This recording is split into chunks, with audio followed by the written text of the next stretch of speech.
tava vendo um tweet hoje do Beckler, dizendo que tava vendo um jogo de 97, eu acho, do Barcelona, na Barcelona TV lá, que o Ronaldo tava jogando. De La Penha jogando. Sim. Ele falou, cara, como o futebol mudou. Tipo, era muito mais lento, era tinha muito mais espaço. errático. Muito. O cara do que dominava é a hoje. bola, levantava a cabeça, Né? pensava. Hoje não Então, existe são isso, coisas que, por exemplo, a gente não tem muita proporção, né? Porque, por exemplo, eu sou um cara que gosta de tênis, por exemplo. Você entender que você tem 3 Pelés simultaneamente jogando. É. Caras que têm 20 Grand Slams, É. né? E, pô... E você tende a não valorizar enquanto isso está acontecendo. Exatamente. Vai valorizar depois que acaba. Eu acho até que no caso do tênis foi valorizado. Não é.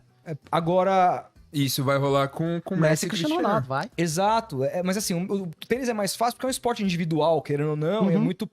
Os títulos é você que ganhou, não necessariamente é o time que você jogou, né? Porque tem uma série de coisas. Dependeu de você só. Dependeu só de você. Agora, no futebol, isso é uma coisa que, né? Eu acho que eu sempre falo, o melhor jogador que eu vi jogar na minha vida foi o Messi. A gente briga comigo. Eu vi Ronaldo, vi Romário. Eu sempre defendi que na minha... É coisa... Papo de bar. Eu prefiro o Romário do que o Ronaldo. Pra mim foi mais gênio e tal. Mas é coisa de moleque. Não dá necessariamente pra fazer esse tipo de avaliação com frieza, porque são jogadores que atuavam numa mesma faixa de campo, mas com diferenças, etc e tal. Agora, eu acho que é isso. Assim, a gente não vai ter a dimensão. Hoje a gente não tem a dimensão de que é Messi e Cristiano Ronaldo, cara. Do que esses caras fizeram. A gente vai ter quando a gente tiver velho. É isso. Falar pros filhos, é quando meu pai fala do Zico. Eu acho que a gente vai ter em breve, porque eu acho que a gente tende a ter essa dimensão depois que deixa de ter isso no dia a dia. E aí vai fazer falta, e aí isso vai ser jogado para um nível que às vezes, historicamente, até traz distorções. Não acho que vai ser o caso agora, porque de fato a gente tá falando de um Messi que é um dos melhores jogadores da história. É também disparado o melhor jogador que eu vi jogar. Agora, quando a gente olha para trás... Eu gosto muito disso, porque eu sou um pouco cético no sentido de opiniões, de avaliações sobre futebol. Eu sou muito daquela questão assim, ouvir falar não me convence. Eu gosto de tirar as minhas próprias conclusões. É claro que eu não tô ignorando o que é a história, né? Dizendo que não jogou nada, etc. Claro que não é isso. Mas eu gosto de tirar as minhas próprias conclusões sobre as coisas. E eu vejo isso acontecendo já com a nossa geração. Se você pega determinados jogadores ali dos anos 90, dos anos 2000, hoje, alguns deles já são elevados a um nível que não era a realidade. Eles não eram isso tudo, mas eles hoje já são tratados... É tipo eu ontem, na final lá do Paulistão, assisti pelo YouTube, aí apareceu o Dodô comentando, aí já rola aquele comentário, se esse cara jogasse hoje, era a camisa 9 da seleção. Não jogou nada no Palmeiras. Jogou super muito, craque, mas no Palmeiras foi um ótimo atacante, mas tem a tendência de supervalorizar. supervalorizar o passado Se por jogasse memória. hoje, Memória afetiva de Memória criança afetiva. também, aquela Exato. coisa. E é normal, faz parte. É. Só que traz distorções. Por exemplo, ficar postando foto da Copa de 2006 e falar que saudade do time do Brasil. Saudade do quê, né? Que não tem nenhum sentido. Daquele nenhum gol sentido. contra o Chile no Beira-Rio. Tem nenhum sentido.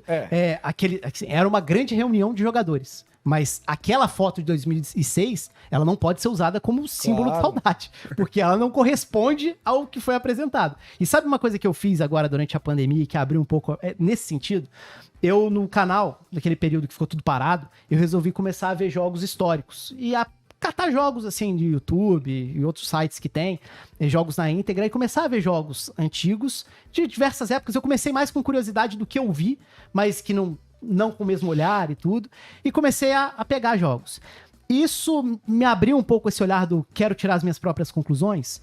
Hoje, eu não sei se isso vai ser possível, quando, se eu vou conseguir fazer um dia, mas eu passei a ter o objetivo de assistir, analisando com calma, a todos os jogos da história das Copas que tem documentados, assim, todos os jogos que tem a íntegra. Eu pretendo fazer isso um dia, porque eu tenho certeza que tem muita distorção. E eu não tô falando de distorção de, isso significa que o Pelé não é isso tudo. Não tô falando isso, é claro que o não. Maradona ganhou a Copa sozinho, por exemplo. Coisas do tipo, a seleção foi um fracasso naquela Copa. Será? Assim, não tô falando nem a brasileira, qualquer Será seleção. que não teve um ponto que Às fez vezes jogou perder? super bem e por um detalhe não encaixou. Exato. Eu tenho muita curiosidade de tirar as minhas próprias conclusões em relação à história das Copas. Pena que não são todas as Copas que estão aí em vídeo, mas eu pretendo fazer isso um dia. Eu lembro, a gente tinha um quadro aqui no canal de React, antes dos Reacts ficarem famosos, né? De Verdade. existir Casimiro que inspirou na gente, É. aqui ele não fala. A gente analisava, pegava uns vídeos grandes Finais de Champions, né? jogadores históricos, umas finais de Champions. Eu gostava muito de fazer Meu pai isso. sempre velho. falou muito do Zico. Meu pai falou, cara, esse cara foi um gênio, não sei o que. Então, Meu e pai a também. imagem que, eu que não vi o Zico jogar, que vinha na cabeça, era os gols de falta pelo Flamengo. Uhum. Seleção brasileira ali, 82, aquelas eliminações, Um cara que tudo chutava mais. bem. Não tinha muita noção do que era. Aí a gente foi fazer um react do Zico. Eu fiquei enlouquecido. Futebol com o Nacional Zico. fez um compilado dele de o cara arrancava do O meio cara é de um campo. deus jogando Sim. bola. É um negócio inacreditável que esse cara jogou. E aí, aquela coisa, beleza, o futebol mudou muito. Isso de 97 que a gente tá falando, de Barcelona, do Ronaldo. O futebol já mudou horrores. Imagina da época do Zico. Tem um jogo no YouTube que tá na íntegra, que é um Santos e Hamburgo de 62. Tá na íntegra esse jogo, com uma câmera aberta, você consegue ver o jogo até com uma imagem interessante, assim. Não é aquela coisa embaçada. É outro esporte. Mas aí o negão pega uma bola lá e faz uma jogada, você fala assim, isso aqui não interessa se é 62. Ele faria isso hoje. Isso aqui não tem Melhor como. até. O cara é entendeu? Entendeu? Não, então, eu gosto muito dessa discussão, assim, a coisa do que é o futebol ao longo das décadas e a transformação dele. E eu tenho cada vez mais a convicção de que o futebol, como qualquer esporte de alto rendimento, a gente tá falando da elite, ele sempre vai ser o melhor que ele pode ser para aquele momento. Então, o que isso quer dizer? O futebol de hoje é melhor do que o futebol de décadas atrás? Ele é diferente, são esportes diferentes. E se a gente não quiser... eu nem entro na questão técnica ou tática. Eu acho que a tática é cíclica ao longo da história e acho que a técnica se adapta à necessidade. O que muda? O físico, a preparação física, a ciência no esporte.